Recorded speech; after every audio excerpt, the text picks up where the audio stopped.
Pagandahin natin mga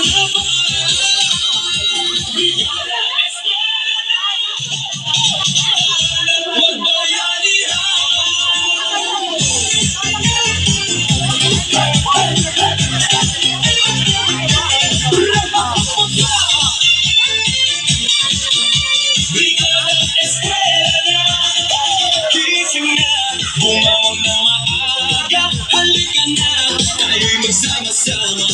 Ito ang araw ng pagdadamayan, sa paaralan tayo'y magbayanihan. Mga magulang at mga mag-aaral, sa paaralan ay panaman, magmamahal. Kapit bisig natin pagtutulungan, ang Okay, so pag-start na kasatong brigada, no? eskwela na. So mao ni ang atong assignment karong adlaw. So June 1 Monday sa may atong himuon. Magpintal ta sa atong mga fences kaning ato bitang Karon din eh. coral. So ang atong first day Monday ari sa gawas tanan. No, sa gawas ta.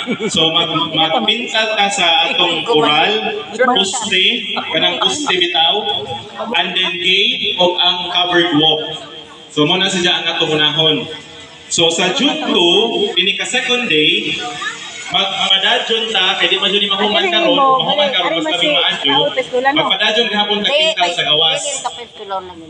Ang atong volunteer sa June 2 ang kausa. So mobalik din sila ang kausa. Sige, so pwede atong pakpakan ang kausa be kay duha ka jud sila ka adlaw. Ugma o karon. No, sige.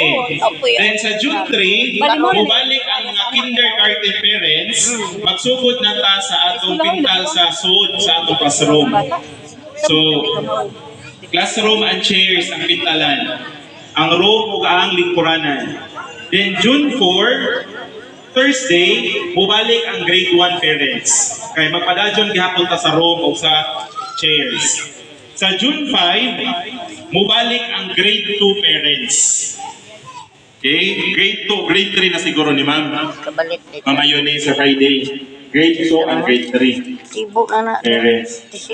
Sa June 6, Sabado, mao ni ang atong barangay officials ug sangguniang kabataan. So ang June 6, magpintal ta sa ato ug naapay mga tiwasonon. Mao na siya. Kung naapay mga tiwasonon. And then naabot tayo volunteer taga SAC, 30 sila kabuo, karon po silang Huwebes. No, so mahuman-human dito siguro ning atong pagpamintal before magsugod ang atong klase. Sige, so diyan na ang atong pintal available na. Ako na pong giasa giingnan ng mga maestra unsa nga pintal ang atong pintalan, sa ang pintal nga gamiton o sa color para sa atong fence o sa atong poste o sa atong gate. Sige, so